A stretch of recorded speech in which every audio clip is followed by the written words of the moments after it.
오늘은 메시지 4번인데요. 메시지 4번의 제목이 기네요. 하나님의 백성이 그분의 몸을 건축하고 그분의 왕국을 확장하도록 그분의 승리를 나타내기 위해서는 주님의 지시를 구하고 주님의 임재를 얻는 것이 필요합니다. 이 제목 그렇습니다. 그래서 여기 필요한 게 있는데 두 가지가 있어요. 하나는 주님의 지시를 구하는 것이고 또 하나는 주님의 임재를 얻는 것이라고 했습니다. 하나님의 백성들이죠. 그 당시 하나님의 백성들 뿐 아니라 오늘날 우리들에게도 이 두 가지는 필요하다고 생각합니다. 주님의 지시를 구하고 주님의 임재를 얻는 것이 필요하다고 생각합니다. 이번에 그 메시지 4번은 여호수아 2장과 7장과 9장입니다. 그 2장에서는 라합이 나오고 7장에서는 아간이 나오고 9장에서는 이제 기브온 사람들이 나오는데 다 이게 사건이고 의미가 깊어요. 달라요. 그래서 이제 여호수아 2장에서 라합에 대한 것을 보기 위해서는 본문을 보면요. 여호수아 2장에 1절에 눈의 아들 여호수아가 시팀에서 두 사람을 비밀리에 정탐꾼으로 보내면서 말하였다. 가서 저 땅을 살피에 특별히 여리고를 살펴보십시오. 그들은 가서 라합이라고 하는 창녀의 집에 들어가 그곳에 누웠다. 이렇게 되어 있거든요. 1절에. 근데 여기 시팀은 요단강 건너기 전이에요. 지금 2장은 요단강을 건너기 전에 일어난 거예요. 이게 이제 가서 살펴라. 여리고까지 그렇게 멀진 않은 거리지만 어쨌든 살펴라 그랬습니다. 그래서 이것이 이제 이 두 정탐꾼이 갔는데 여리고 왕에게 이 정보가 다 들어갔죠. 예. 근데 이제 라합이 이 사람들을 두 가지 할 수 있어요. 하나는 고발해가지고 자기가 이제 여리고 왕한테 점수를 따는 거하고 또 하나는 감춰놓고 살리는 거예요. 근데 여기서 볼 때 라합은 묘하게도 이 사람들을 숨겨주었다고 그랬어요. 이상하잖아요. 그 정탐꾼이 이제 성문을 통해 들어갔는데 어떻게 라합의 집에 갔는지 그걸 보면은 외부에서 오는 사람들이 그 올 때 아마 이 라합의 집에 들리게 돼 있나 봐요. 이렇게 무슨 코스가. 그러니까 거기 갔단 말이에요. 그런데 그 라합이 이제 감춰놓고 그날 저녁에 이제 뭐라 그러냐 8절에 보면요. 2장 8절에 라합은 정탐꾼들이 잠들기 전에 옥상에 올라가서 그들에게 말했어요. 이 말이 어떻게 보면 라합이 가지고 있는 하나의 그 관점, 믿음, 또 간증이라고 볼 수도 있겠어요. 9절입니다. 나는 여호와께서 여러분에게 이 땅을 주셨으며 여러분 때문에 우리가 공포에 휩싸여 있고 이 땅 주민이 모두 여러분 앞에 녹는다는 것을 알고 있습니다. 그리고 10절 왜냐하면 여러분이 이집트에서 나올 때에 여호와께서 홍해물을 마르게 하신 일과 여러분이 요단강 저편에 있는 아모리 족속의 두 왕인 시혼과 옥에게 한 일, 곧 그들을 완전히 멸망시킨 일에 대해 우리가 들었기 때문입니다. 자, 이제 라합은 이것을 다 들었어요. 예. 듣고 나서 야 이거 이제 여기서 볼 때 로마서 10장 11절에 보면 믿음은 들음에서 생기며 들음은 그리스도의 말씀을 통해서 생긴다고 그랬어요. 이런 하나님과 하나님의 백성의 일들에 대해서 들었을 때 이 라합에게 뭐가 생겼어요? 능동적인 믿음이 생겼습니다. 그리고 11절에 보면 우리가 그 소문을 듣고 간담이 녹았으며 여러분 때문에 모두가 정신을 잃었습니다. 여호와 여러분의 하나님 그분이야말로 위로는 하늘에 계시며 아래로는 땅에 계신 하나님이십니다. 천지 하나님이죠. 12절 그래서 이제 내가 간청드립니다. 내가 나리들을 친절하게 대하였으니 나리들도 내 아버지의 집안을 친절하게 대해 주시겠다고 여호와를 두고 나에게 맹세해 주십시오. 이제 내가 당신들을 살렸잖냐. 내가 왜 살렸냐면 나라는 사람은 이런 사람이다. 내가 믿음으로 당신들을 살렸으니 이제 나와 내 가족들을 구해라. 그래서 13절에 그리고 나의 아버지와 어머니와 형제 자매와 그들에게 속한 모든 사람을 보존하여 주시고 우리의 목숨을 죽음에서 건져주시겠다는 믿을 만한 증표를 나에게 주십시오. 이렇게 얘기한 거예요. 굉장히 똑똑하죠. 라합이. 굉장히 똑똑합니다. 자기가 당신들을 살렸으니까 우리는 이런 상황이 있다. 우리 가족들, 형제, 자매들, 부모들 다 이제 여기 이제 틀림없이 여리고가 망할 건데 망할 때 우리가 증표를 달라. 죽지 않게 한다는 증표를 달라. 이렇게 얘기했습니다. 그 증표를 줬죠. 무슨 증표입니까? 네, 진홍색 실입니다. 그 의미가 다 있지만 시간이 없기 때문에 다 얘기 안 합니다. 그런 증표를 줘서 나중에 여리고성이 무너질 때 거기에 붉은 줄 때문에 그 라합과 그의 가족은 다 살아났습니다. 이제 구약의 노아의 가족, 라합의 가족 단위로 구원을 받는 거잖아요. 예, 하나님이 원하는 것은 한 가족이 다 구원받기를 원하는 것이죠. 라합에게서 우리가 배울 수 있는 게 그의 능동적인 믿음인데, 그리고 또 하나는 하나님과 하나님의 백성들과 관계를 맺는 것이죠. 하나님과 하나님의 백성들과 관계를 맺는 것이죠.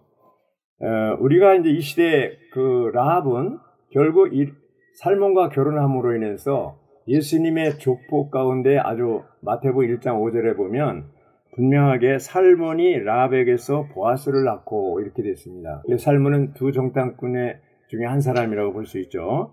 그리고 보아스가 룻에게서 오벳을 낳고 오벳이 이새를 낳고 이렇게 됩니다.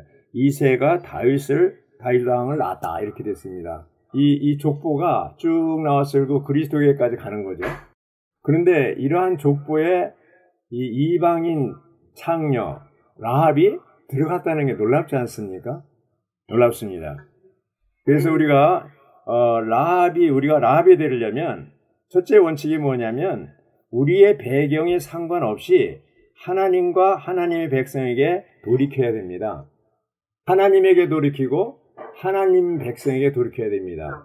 사실 우리가 구원받은 과거를 보면 다 하나님께 돌이켰고 하나님의 백성인 교회 안에 어떤 지체들에 의해서 연결되었기 때문에 우리가 구원받게 된 거죠. 교회 안에 들어와서도 우리가 항상 하나님께 돌이키고 적극적으로 교회 생활하는 지체들과에게 같이 연결돼야 돼요. 내가 직접 하나님을 뵙지 못하고 롯과 같이 됐다면 아브라함과 연결돼야 돼요. 사실 롯이 불행은 아브라함을 떠났다는 것 아닙니까? 그러니까 우리는 하나님을 잘 접촉하지 못하면 하나님을 적극적으로 접촉하고 있는 지체들과 접촉을 해야 돼요. 그럼 나도 이제 그 덕을 보는 거죠. 예. 그래서 요즘에 어떤 지체가 저하고 아침부흥하는 것이 소원이라고 이렇게 얘기해서 아침부흥하고 있습니다. 이제 속으로 이 형제는 무슨 원칙을 아는구나 이런 생각을 해봤습니다. 예. 그리고 이제 두 번째 뭐는 영적인 의미에서 합당한 사람과 결혼을 해야 된다는 건데 결국 이제 이 라합은 살몬과 결혼했잖아요. 그리고 세 번째는 뭐예요? 합당한 그 결혼 결과는 뭐예요? 합당한 열매를 맺을 수 있게 된 것이죠. 예. 로마서 7장 4절에 보면 우리 옛남편 옛사람이 끝났어요. 그리고 새 남편인 그리스도와 결혼했어요. 그럴 때 무슨 열매를 맺냐면 생명의 열매를 맺는다고 했습니다. 이 라합은 이제 다 배경이 어떻든지 간에 새로운 남편과 연결됐는데 그 남편이 하나님과 하나님의 백성 가운데 적극적인 사람이었어요. 그리고 결국 첫 번째 주님이 오심을 위해서 라합은 그 족보에 올라갔어요. 자, 우리들은 뭐예요? 두 번째 주님이 오심을 위해서 우리도 족보에 올라가야 돼요. 그럼 어떻게 해야 돼요? 여호수아가 되고 라합이 돼야 됩니다. 오늘날의 여호수아가 되며 여호수아가 되어 그리스도를 얻고 여호수아 1장이죠. 그리스도를 얻고 또 오늘날의 라합이 되어 그리스도를 산출하고 확산해야 합니다. 그것이 여호수아 2장입니다. 여호수아기 1장은 뭡니까? 얻는 것이고 2장은 뭡니까? 확산하는 겁니다. 자, 우리는 이제 그리스도를 얻었잖아요. 어쨌든 다 교회 안에 들어왔잖아요. 누구에 의해서 연결돼가지고 와서 구원받았잖아요. 거듭났잖아요. 그렇죠? 그러면 우리가 할 일이 뭡니까? 이제는 이 그리스도를 누리고 체험해서 어떻게 됩니까? 나아야 돼. 확산을 해야 돼. 확산. 네. 한 면은 우리가 땅을 차지하는 것이고, 거룩한 땅이 그리스도 예표잖아요. 그리스도를 차지하고 얻는 것이고, 얻은 다음엔 뭐예요? 이 그리스도를 확산하는 거. 그게 라합이에요. 그게 라합입니다. 할렐루야. 근데 얻는 거는 잘하는데 확산하는 건 아직도 이렇게 적극적이 아니잖아요. 우리가 확산할 마음은 있어요, 자매님들? 혼자만 누리려고 하면 안 돼요. 확산해야 됩니다. 확산. 그것이 여호수아기 2장이에요. 라합이 돼야 되는 라합. 예. 라합이 되고 열매를 맺어야 됩니다. 주님께서 이제 이러한 그 열매를 맺고 하나 되고 구원을 받고 이제 열매를 맺는 이런 생활을 주님이 원하시는 겁니다. 이제 지금 이제 이기는 자가 되려면 어디에서 이겨야 되냐면 죽어 있음과 미지근함과 열매 없음에서 이겨야 돼요. 우리는 죽은. 그래서 사대교회에 죽어 있음, 라오디게의 미지근함, 또 요한복음 15장의 열매, 이 세 가지를 주님이 원하시고 이것을 할 때 비로소 우리가 이기는 자가 된다는 거 아닙니까? 라합이 살몬에게서 이제 보아스를 낳고 이런 상황이 뭐냐면 하나의 장자권과도 관계된다고 그랬습니다. 우리가 열매를 맺고 합당한 열매 이렇게 할 때 우리는 그리스도의 장자권의 몫을 갖게 될 것이라고 했습니다. 장자권이 뭡니까? 장자권? 장자권은 구약에 있어서 볼 때 정해진 몫의 2배 땅과 그 다음에 제사장 직분과 왕의 직분을 포함한 그것을 가지고 있는 것이 장자권이라고 그랬습니다. 야곱은 어때요? 에서가 장자인데 야곱이 그 장자권을 팥죽을 주고 샀잖아요. 어쩌해서 하여튼 장자가 됐어요.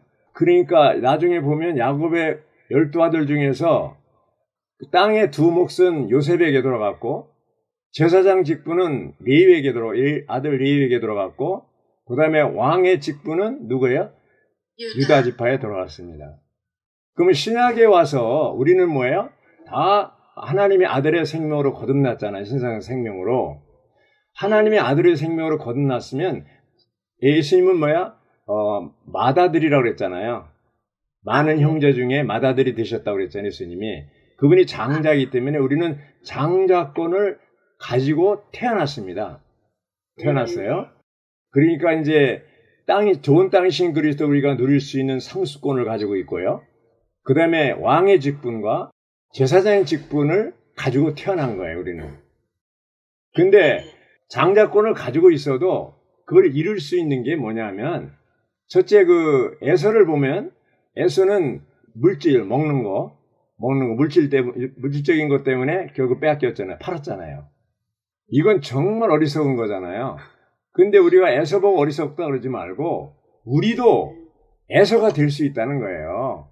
이 물질이라는 게 돈이잖아요. 돈 때문에 장자권을 팔 수 있어요. 우리는 야곱처럼 팥죽을 팔아서 장자권을 얻느냐, 에서처럼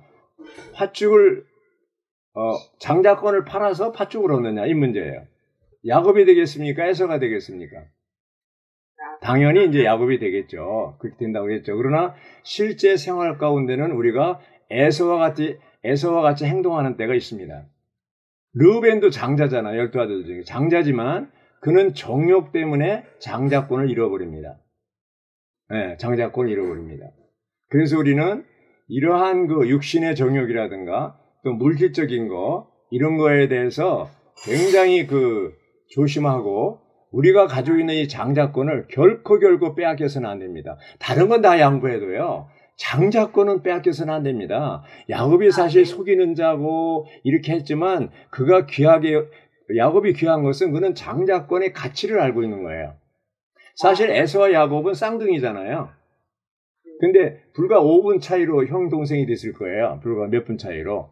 그래서 더 아주 장자권에 대한 그런 게 갈망이 있었는지 모르지만 우리가 오늘날 장자로서의 장자권을 가지고 있는데 이것을 빼앗겨서는 안 되는 게 뭐냐 하면 이 장자권이 뭐와 관계 있냐면 천년왕국과 관계 있어요. 이기는 자들에게 주어지는 게 장자권이에요. 천년왕국 시대에 우리는 뭐예요? 왕으로서 다스리고 제사장으로서 또 가르치고 이런 입장에 서게 됩니다. 이기는 자들에게 주어지는 게 장자권이에요. 장자권은 이기는 자들과 관계가 있고 우리는 오늘날 교회 생활 가운데서 이기는 자가 됐을 때 주님이 오실 때 이 족보에 다시 오시는 주님의 족보에 들어갈 뿐만 아니라 또 이러한 이기는 자들로서 천년왕국을 보상으로 받게 되는 것이죠. 보상으로 받게 됩니다. 그러면 오늘날 교회 생활 가운데 우리가 어떻게 사느냐에 따라서 보상이냐 징계냐는 이러한 이제 운명에 처하게 됩니다. 그러므로 오늘 우리들은 7장, 여호수아 7장과 9장에서 교훈을 얻어야 됩니다. 여호수아 7장 9절에서 교훈을 얻어야 되는데 이스라엘 백성이 아이성에서 패배한 이유가 있죠. 여리고성과 아이성이 있을 때 우리는 아이성은 작고 여리고성은 크다고 생각하는데 그렇지 않습니다. 오히려 아이성이 더 크다고 그랬습니다. 성경 고고학자들에 의하면. 근데 어쨌든 크고 작고 문제가 아니라 여리고성에서 여호수아 이스라엘 백성들은 여리고성을 멸망시키는데 성공했어요? 실패했어요? 성공했잖아요. 그러면 그 성공한 게 싸워서 이긴 게 아닙니다. 하나님이 다 해주신 거예요. 홍해를 건널 때, 요단강을 건널 때, 여리고성을 이제 무너뜨릴 때, 멸망시킬 때, 다 여호와의 군대 장관이신 그리스도가 거기에 함께 있기 때문에, 임재가 있었기 때문에 여리고성에서 성공할 수가 있었던 거예요. 그러면 사람들이요, 성공한 다음에 어떻게 돼요? 교만해져요. 이 천사장도 자기 아름다움을 보고 교만하다고 그랬잖아요. 무역이 풍성함과 이거 보고. 그래서 우리가 조심할 게 축복이 저주가 되게 해서는 안 됩니다. 여리고성에서 승리한 여호수아 이스라엘은 교만해졌어요. 그 다음에 이제 아이성에 대해서는 어떻게 돼요? 자기들이 어떻게 해서 여리고성을 무너뜨렸는가, 성공했는가 까맣게 잊어버리고 우리가 생각할 때 야 여호수아는 그때 모세가 있었으면 모세는 안 그랬을 거다 아마. 그 여호수아 사실 여호수아 책임이 더 커요. 여호수아와 이스라엘 백성들이 까맣게 여리고성 공략해서 성공하기 잊어버리고 아이성 할 때는 어떻게 해요? 하나님의 임재에 잃고 잊어버리고 자기 생각대로 한 거 아닙니까? 여호수아와 이스라엘 백성뿐 아니라 우리의 이러한 교회 생활을 체험해봐도 어떻게 돼요? 성공한 거 까맣게 잊어버리는 수가 많아요. 그래서 이 축복이 저주가 된다고 해서 한번 묻겠습니다. 하나님과 하나님의 축복이 있을 때 어떤 게 귀해요? 하나님이 귀하죠? 또 남편과 월급 봉투가 어떤 게 귀해요? 아이고 월급 봉투가 귀하잖아요. 월급 봉투만 귀하게 여기면 남편을 잃으면 뭐해요? 소용없잖아요. 예, 이스라엘 백성들이 그 격이에요. 하나님의 축복만 귀하게 여겼지 남편이신 하나님을 잊어버렸어요. 의논하지도 않고. 여기 보면은 7장 6절에 보면 여호수아는 자기 옷을 찢고 여호와의 궤 앞에서 저녁 때까지 얼굴을 땅에 대고 엎드려 있었다. 그와 이스라엘 장로들이 그렇게 하였다. 예, 장로들과 다 여호수아가 행동을 취했습니다. 자, 여기서 볼 때 이스라엘 백성이 아이성에서 패배한 4가지 이유가 있습니다. 첫째는 뭐냐면 죄를 지은 아간의 죄 때문입니다. 아간은 개인적으로 죄를 졌지만 몸 전체에 영향을 준 거 아닙니까? 패배하게 되는. 두 번째는 뭐냐면 주님의 임재를 잃어버렸어요. 세 번째는 뭐냐면 그들은 자신을 신뢰했어요. 주님의 임재를 잃으니까 결국 독립적이 된 거죠. 네 번째는 뭡니까? 그들은 하나님과 하나 되는 것을 잃었습니다. 하나님과 하나 되는 것을 잃었어요. 아담이 타락했을 때 가장 중요한 게 뭡니까? 하나님과 관계가 끊어진 거예요. 하나님을 잃어버린 거예요. 그리고 누가 이어졌어요? 사탄과 선악지식의 나무, 사탄의 화신이 선악지식의 나무가 연결된 거예요. 하나님과 관계가 끊어지고. 오늘날도 타락이 뭡니까? 하나님과 관계가 끊어지는 것이 타락입니다. 그러면 우리가 연합된 영 안에서 살고 행해야 되는데 이미 거듭나서 한 영이 된 이런 상태에 있지만 영에서 떠나면 그것이 타락이라니까요. 그래서 우리가 결코 영에서 떠나면 안 됩니다. 왜 그 여호수아와 이스라엘 백성들이 아이성에서 패했다고 그랬어요? 그들이 하나님 임재를 떠났고 하나님과 관계가 끊어진 것이 가장 큰 원인이고요. 아간의 죄는 하나의 부분적이라고 할 수가 있어요. 그러므로 우리는 성공했을 때 교만하지 말고 그 성공이 실패로 연결될 수 있다는 걸 아셔야 됩니다. 이스라엘 백성의 역사를 봐도 왕들 보면 이제 잘 되면은 금방 교만해져요. 사사기도 마찬가지예요.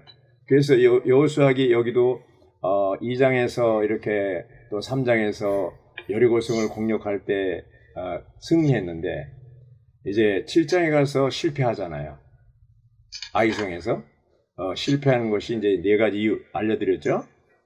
자, 그러므로 우리들은요, 오늘날 매일매일 우리가 이제 이러한 믿음 생활에서 승리하려면, 이기는 자가 되려면 이 점에 있어서 주의해야 됩니다. 어떤 점이에요? 주님의 임재를 누리는 거예요. 주님의 임재를 누리는 것에 항상 주의해야 됩니다. 주님의 임재를 누리는 것에 대해서 얘기할 때 여기 이제 3일자 출애굽기 33장 14절에 보면 여호와께서 말씀하셨다. 나의 임재가 너와 함께하며 내가 너에게 안식을 주겠다. 이렇게 얘기했습니다. 3장 15절에 보면 모세가 얘기하기를 주님의 임재가 저희와 함께하지 않는다면 주여 우리를 올려보내지 마십시오. 그러니까 왜 이렇게 했냐면 하나님이 나한테 안 가고 너희들만 가라 이렇게 된 거예요. 이스라엘 백성들이 하도 그 대바라지게 행동하고 불순종하고 그러니까. 그래서 여기서 이 각주를 보면 출애굽기 33장 14절의 각주를 보면요, 임재가 얼굴이라고 했어요. 얼굴. 하나님의 얼굴은 뭐예요? 하나님의 나타남이잖아요. 그래서 하나님 임재는 뭐라 했어요? 지금으로 따지면 내비게이션이에요. 내비게이션. 아브라함이 갈대 우르에서 이제 그가 하나님이 지시한 땅으로 갈 때 지도가 없었어요. 하나님이 내비게이션이었어요. 하나님이 인도하는 대로 가는 거예요. 오늘날 우리의 내비게이션이 누구예요? 성령이에요. 우리 안에 들어와 계신 성령입니다. 9장에 가서 보면 뭐가 나온다고 그랬어요? 기브온 사람들이 나오거든요. 기브온 사람들에게 속임을 당함이라고 그랬는데 이때도 보면 이스라엘은 그들의 죄, 곧 아간의 죄를 처리한 후에 아이의 승리를 거두었지만 그 후에 이스라엘 자손이 어떻게 기브온 사람들에게 속임을 당하였는지에 대한 기록이 바로 9장에 있습니다. 여호수아와 이스라엘 백성들이 기브온에게 속았습니까? 이유가 뭐라고 했어요? 속은 이유. 예, 그렇죠. 그렇죠. 9장 14절의 그 핵심이에요. 이스라엘 사람들은 여호와의 조언을 구하지 않았다. 여호와가 이스라엘의 남편이잖아요. 마치 하와가 뱀의 유혹이 왔을 때 남편이 아담에게 너 잠깐 기다려. 내가 우리 남편하고 의논하고 결정할게. 그러면 아마 속지 않았을 거예요. 그런데 남편 몰래 자기대로 그냥 행동한 거예요. 오늘날도 마찬가지예요. 남편이신 하나님과 항상 의논하고 조언을 구해야 되는데 말하자면 남편의 그 임재, 하나님의 임재 안에서 주님과 교통하고 의논해야 되는데 그게 없으면 뭐예요? 속게 되어 있어요. 그래서 이 로마자가 아니라 그 표 두 번째 거기 보면은 만일 우리에게 주님의 임재가 있다면 우리는 사물에 대한 지혜와 통찰력과 예지와 내적인 인식이 있게 된다. 주님의 임재는 우리에게 모든 것이다. 근데 임재를 잃어버리니까 통찰력도 기브온 사람들이 속일 수도 그것을 파악하지 못했어요. 모세가 있었으면 파악했을 거예요. 그러니까 여호수아는 그런 면에서 경험이 이제 부족하다고 볼 수 있죠. 그래서 파악하지 못해서 결국 속게 되죠. 예. 오늘날 많은 경우 우리에게 통찰력과 지혜와 이런 예지, 또 내적인 인식 이런 것이 있으려면 뭐예요? 주님의 임재. 오늘날 주님의 임재는 밖에 있어요? 안에 있어요? 안에 들어와 있습니다. 안에 들어와 있어요. 우리가 거듭났을 때 주님이 우리 안에 한 영이 되었고 우리 안에 생명 주는 영으로 들어와서 실제 영이 되었습니다. 그러므로 오늘날 우리들은 그 영을 따라서 살고 행하면 됩니다. 그 영의 임재를 떠나서는 안 됩니다. 그리고 모든 일을 할 때 작은 일, 큰 일 다 하나님과 그 영과 함께 교통해야 됩니다. 수직적으로 하나님과의 교통, 수평적으로 지체들과의 교통, 이 수직적인 것과 수평적인 이런 생명의 교통이, 영의 교통이 이루어지는 사람 결코 실패하지 않습니다. 실패하고 속는 것은 하나님의 임재를 떠난 것이고 지체들과의 관계에서 끊어진 거예요.